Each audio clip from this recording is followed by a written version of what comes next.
Well, welcome to Christian Answers. This is Pastor Jeff Short, your Bible teacher and cultural commentator. And today we've got a really positive, good news story from the world of sports and also concerning the March for Life. We just saw the March for Life in Washington, D.C. Just occurred a few days ago. The 51st annual March for Life in Washington, D.C. held every year in the aftermath of the infamous Roe v. Wade decision that legalized abortion in all 50 states back 51 years ago. And by the grace of God, in 2022, that awful, terrible decision by the Supreme Court was reversed by the Supreme Court. The more conservative justices finally, after decades of battling, finally were able to roll back that awful, terrible, abominable decision, and now the abortion issues are in the states. Each state has to decide what to do, which in many ways is better because you don't have this evil imposed on the states by the central government. But in some ways, it is worse because now you have to fight 50 battles instead of focusing on just the one battle, which was one of the problems with Roe v. Wade. You had to wage this all-assault war out against this Roe v. Wade decision, and that's why the March for Life was conceived in the aftermath of the Roe v. Wade decision. I think it was Nellie Gray, I think her name was, and some of the other pro-life activists back 40-some, 50 years ago decided to take up the challenge, and every January 22nd was the actual date. January 22nd, 1973 was when Roe v. Wade was handed down. And every January around the 22nd, there was a rally in Washington, D.C., and thousands and hundreds of thousands of Christians, pro-life people of all stripes, even there's atheists for life and all kinds of people who are not actually even Christians who are marching for life. Now, I had the privilege to march for life twice. I marched for life, I think, about 7 years ago. And then I marched for life about 3 years ago, which was during the 2020 elections. And I got to see President Donald Trump give a speech, the first president in the United States who ever gave a speech at the March for Life. And so this year, elected not to go, but watch the whole thing on television, broadcast live by a number of different networks. But lo and behold, guess who shows up at the pro-life March for Life? None other than University of Michigan, college football's champion, University of Michigan coach Jim Harbaugh. Now, I was not aware that Jim Harbaugh was a strong Christian, and I wasn't aware that he was even interested in the pro-life cause, because you have a lot of Christians around the country, at least people who profess Christianity, who identify with Christianity, but not as many who actually will go out there on the limb and say, and also my faith compels me to be pro-life and protect the innocent in the womb, and that every life is precious. We're all made in the image of God, and actually apply Christianity to the issue of abortion. And here we go. Jim Harbaugh, I was watching along and on the speakers before the actual march starts. I think they start the actual platform messages and testimonies around 12 noon. And one of the speakers was Jim Harbaugh, world college football champion coach. And I was really pleased to see that, because I know that that will bring a lot of people into considering at least the innocent baby in the womb and second guessing themselves if they are pro-abortion, to say, well, why is Jim Harbaugh, why does this issue mean so much to him? And why is he out there on that cold January evening or afternoon? Why is he out there shivering in the cold with the snow Why does he care so much? And that may get some people giving the pro-life cause a second look and beginning to examine their own conscience and say, hey, yeah, this is important. We need to rally and march for the babies who are being killed. So hopefully, let us pray that a lot of good comes from this. This was the most surprising moment of the March for Life in 2024 that I observed this past few days. Now, there's an interview by Christian sports broadcaster John Root of Jim Harbaugh, and he's going to ask the question, why were you here at the March for Life? Because these men are at the March for Life. John Root interviewed Jim Harbaugh right after he got done speaking from the platform. So let me roll the clip and jump back in and make some comments as they apply to us in our conversation today. Oh, well, first off, congrats on the Natty Championship. How does it feel, and what have you been doing ever since that? Oh, it's been incredible. Just back to work, getting ready for the next season. There's a passing of the torch that's awesome, and just incredible to be here today and see the testimony of so many that are here. That's right, and he hit it right on the head right there when he said, when you see all of these people out in Washington, D.C. on a cold January's afternoon in the snow, saying to the world, human life has value even in the womb. So there are a lot of people who will say, oh yeah, every human life is valuable. But when you zero in and say, well, how about all of human life? How about the baby in the womb? How about the baby who is 3 months pregnant, 6 months along in development? How about the baby just before it's born? Does that baby have value? Does that baby have dignity? Does that baby have worth? And what the pro-life cause movement is saying is we are all made in the image of God. That's part of Genesis, the early chapters, where it says that God made them male and female, and he made them in the image of God. So we're all special. This is why if you don't have Christian revelation, if you don't have the Bible, if you don't have this Christian worldview, there really is no foundation for a sanctity of human life ethic. You will basically look at people as what are they worth to the world, or what are they worth to society in these abstract ways, but you can't zero in on actually an ethic that pertains to people of all types. Say, for instance, at the end of life, the communist nations, you could imagine would, because they don't believe in God and they have no absolute basis for moral ethics, they would say, well, people at the end of their life should be moved along to die and pass on so that more people on earth have a chance to use the resources. Well, as Christians, we say, well, those people at the end of their life, they're still made in the image of God, and they still have infinite worth. So just like the babies in the womb before they're born, those babies have infinite worth, and they are special because they're made in the image of God. So we have the basis for human rights.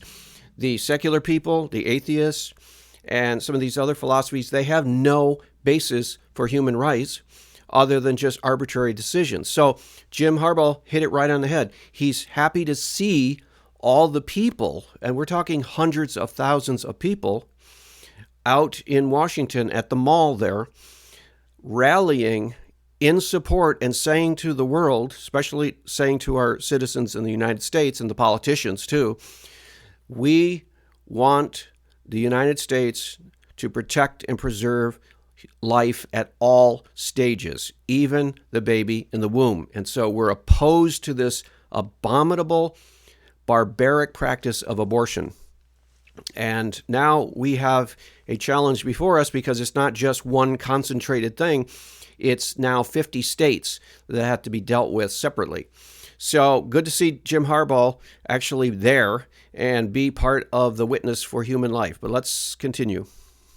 Well, and then also, too, you were telling me 70 players got baptized on your team this season. What led to kind of like that mini revival inside of the Wolverine locker room here? It's our players and their parents, our coaches, our staff. There's a spiritual mission to our team. And I'm inspired by them. You see guys like Blake Corum and so many others, but. Now, this is really interesting, and you never hear anything about this, of course, from the secular news media, the news outlets. They have zero interest in talking about spiritual topics, partly because they have no clue about spiritual topics themselves. Many of them are just secularists. They just live for the moment. They're relativists, morality speaking, moral relativists. And so they don't take an interest, or they actually try to avoid moral and spiritual and religious questions because they think it might alienate their audience and so forth. But the truth is, and you heard it just from Jim Harbaugh, 70 of the players and people around them, I'm not sure how many players they actually have on the football roster. 70 sounds a lot, but it might be that the players and some of the people in the football program and trainers and coaches and all kinds of people, 70 people have been baptized who are affiliated, who are a part of the University of Michigan football team. Now, that's really strange too, and that's really a miracle because University of Michigan is known as a secular, humanistic, almost anti-God institution. And you could just look on any issue that is facing the people there in Ann Arbor, and they are almost always going to side on the secular, humanistic, anti-Christian view. I mean, they're all in, most of the time, the LGBTQ movement. University of Michigan is liberal, leftist, secular on that issue. They do not hold Christian values on that issue. On the issue of abortion, Ann Arbor, and especially the University of Michigan faculty and students are almost overwhelmingly pro-abortion. So to see that Jim Harbaugh, in the midst of that secular leftist liberal culture in Ann Arbor, where the University of Michigan plays, to see him come out to a pro-life rally is really, really a powerful message. And then to hear that the University of Michigan football program has 70 people that have been baptized into the Christian faith, that's an initiation rite and ritual to be baptized into Christianity. So that is really good news. And I don't know what that means as far as the team being a Christian team, or it sounds like the predominantly Christian atmosphere is there in the locker room. But I'll have to look more into that, and we'll have to see in further reports on that. But that is amazing that a football team has players getting baptized into Christianity.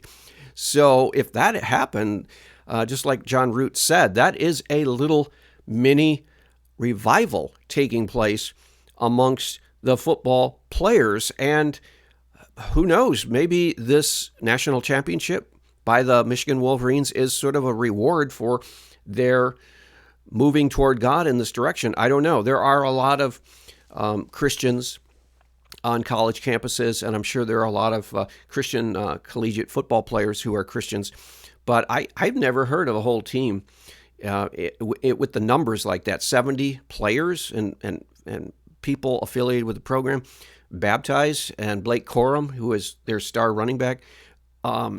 It's amazing to hear this coming from the head coach of the University of Michigan football team. So this is encouraging. This, in a very dark and deadly culture that we live in, secular, it's good to hear shining lights like this shine some light in our dark culture. But let's go on. It's inspirational. The young players on our team are incredible examples. Yeah. I mean, you're so bold in the pro-life fight, too. We're here for the March for Life. Why are you so bold, and then why do you feel like it's kind of taboo to talk about this? We can talk about everything on God's green earth in college sports and pro sports, but a lot of people don't touch the pro-life issue. Why is that?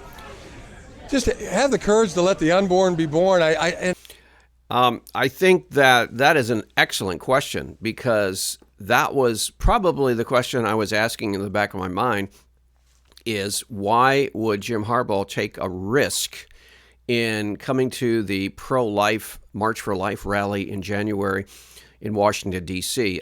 Some of the senators and some of the Congress people and judges and even presidents, for the longest time, presidents, even conservative ones, never showed up for this rally because they didn't want to alienate the swing voters who were not conservative and were not liberal. They were just in the middle, and they didn't want to risk any kind of offense or alienation of any voters at all. So they basically stay away from these kinds of pro-life rallies, especially March for Life in Washington, D.C. So before, I would say, Trump, you really didn't have a lot of presidents doing much as far as advocating and endorsing and promoting the March for Life in Washington, D.C. I mean, there were pro-life presidents. For example, George W. Bush.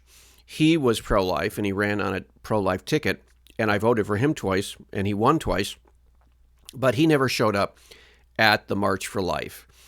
And then you had some others before him, people like Ronald Reagan, never showed up for the March for Life, although he was pro-life. And also George H.W. Bush never showed up to the March for Life, even though he was pro-life. And he spoke at my old alma mater, Wheaton College, at my graduation, in fact. So you have a lot of politicians who are a little bit hesitant and actually don't show up for these things, even though they say they stand for human life at all levels, especially the unborn. But then Donald Trump came in 2020 and actually spoke in person. Now, there's also a difference between speaking in person and speaking on the television jumbo screen.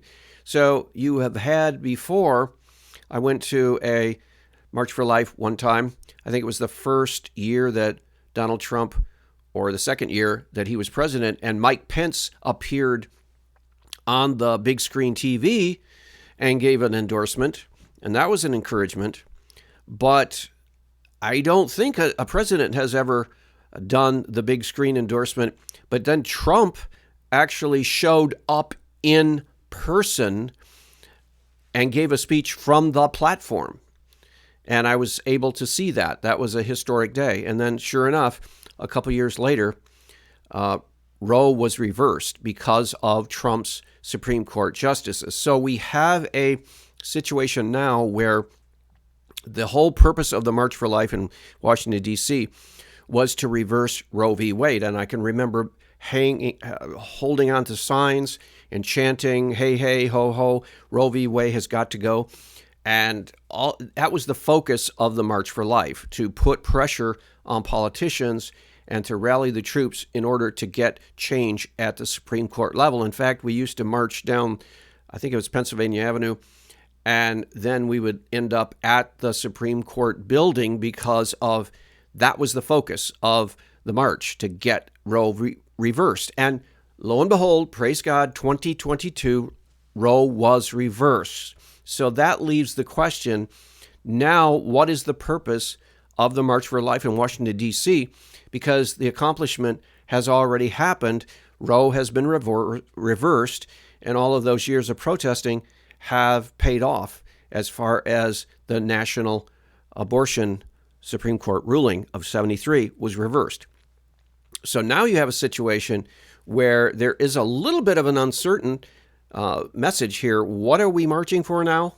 And some people say, well, of course, we're marching for the end of abortion.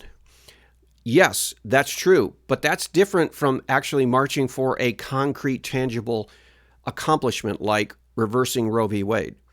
So reversing Roe v. Wade is a concrete, tangible goal that you can either achieve or not achieve.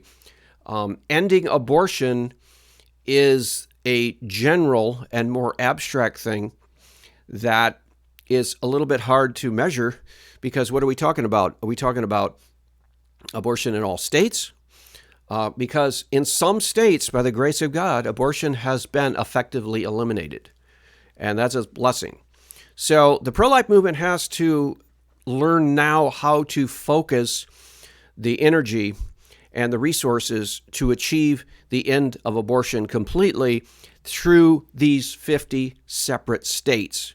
And that's going to be a little trickier because there's no one single battle point that Christians can rally against and march against. Now you've got 50 states where some of them are pretty dug in and entrenched, these blue states, the democratically led liberal leftist states. And they've actually made their pro-abortion laws even stricter. So abortion is easier to have now. And then you have some purple states, which are they could go either blue or red depending on the election. And then you have the red states, and these are the ones that have actually produced stricter laws against abortion, some of them totally effectively eliminating all abortion in their state, praise the Lord. But you have this middle purple states that have to be won, and there's a whole strategy for doing that. Then the red states, you have to hold them red, you have to hold them pro-life, you have to push for the pro-life in the purple states, and then the blue states. This is a whole separate problem because you've got this entrenched abortion mentality in them. So that's going to be harder. But in either event, the pro-life movement is going to have to figure out how they're going to do this and come up with a plan that people can rally behind. And the testimony of so many here, of yourself, just so thankful and grateful for that. This is a great day for a march. It's a great day for the sanctity of life. It is a great day because when you have people saying, yes, I stand up and I want to be counted for saving the babies and against the murder of innocent children. And good to see this high-profile coach speaking out for the children. Now, you might say, well, yeah, he's in a good position to do that because, one, he just won the national championship. Everybody likes him. He's riding high. He's at the pinnacle of his career. Hardly anybody is going to say, let's cancel Jim Harbaugh because of his pro-life views, because the football teams want him to coach their team. University of Michigan wants him back, that liberal bastion of leftist liberalism, secularism, pro-abortion. They still like him because he's a winner. So he's in a great position to basically thumb his nose at anybody and says, if you don't like my views, you can jump in the lake. So he's in a great position. I'm glad he took that position to use it for pro-life advocacy. And it's football weather. Yeah. So let's go. Let's go. And then finally, too, how is the job search going? I know you can't break everything down, but I'm a Falcons fan, so obviously I'm rooting for you, and you got a lot of different places that are searching you out. But what kind of keeps you grounded while you got a lot of people wanting you up at the top in the NFL? Why do you believe that every single baby has value? It's the sanctity of life. There's no rights without the right to be born. And then finally, too, how do you think your brother's no other rights matter if you don't have the right to be born. Yeah, that's simple logic, and yet people just pass by that logic. But you have to have that fundamental right to be born before you can exercise any of the other fundamental rights. So that's very profound. They skip over that really quick, but that little point is missed by so many people today, and it's a shame. So we're going to end it right there with that interview. But like I said before, the pro-life movement is going to have to decide how they can present concrete goals and concrete plans to Christians and pro-lifers to go to this second level of the battle. The first level was reversing Roe v. Wade. So now we don't have the federal government imposing this Roe v. Wade decision on all 50 states, because for a long time, many decades, there were very Christian conservative states that wanted to eliminate abortion altogether. They could not because of this imposed judgment by the Supreme Court in 1973 called Roe v. Wade. That is now gone. So states that have values and have Christian values and biblical values, have common, decent, civilized values, they can outlaw abortion outright. But the ones that we now have to focus on are the purple states that are sort of the in-between stage, and then the blue states. Now, the purple states are probably logically the most next group of states to target. At the same time, maintaining the red states. You don't want to lose any of that pro-life protection of babies in the womb in the red states. You don't want any of those to flip and go purple or blue. But the blue states are the logical next step to target. And so there needs to be a plan in place for each state. That's the problem today. You have to have a plan and a goal and a separate plan for each state, and begin to take some ground in these purple states until they can be turned red, until they can be turned pro-life. And the protections that we all have as human beings can be reinstated back for the unborn, because they are also human beings too. A human is a human from the moment of conception. Their DNA, their unique DNA, comes into existence when they're conceived. And that DNA will stay the same all during their life until they die. And so every human life at every stage of life must be protected. And so we need to learn strategies and goals and articulate those enough so people can simply follow them to turn these purple states to red and get them to protect the human life of babies in the womb. Then, once that's done, we need to focus and shift our resources and concentration to the blue states, and that will be the hardest thing to do.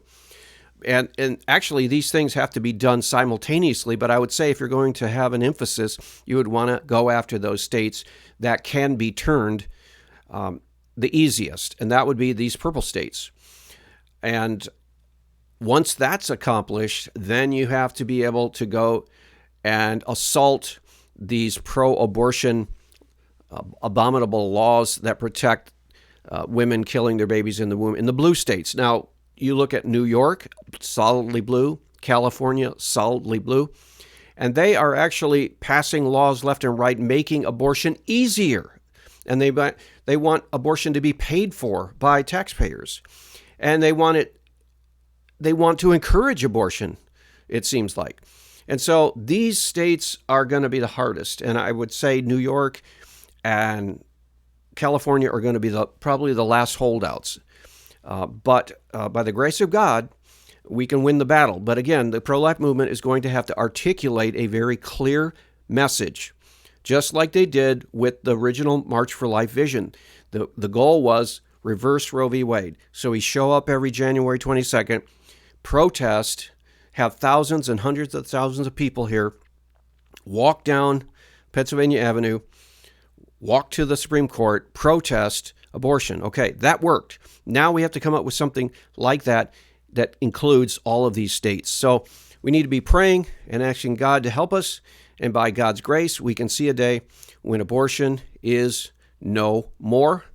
And little children in the womb can live and be born and given a chance to use their gifts and talents just like all of us.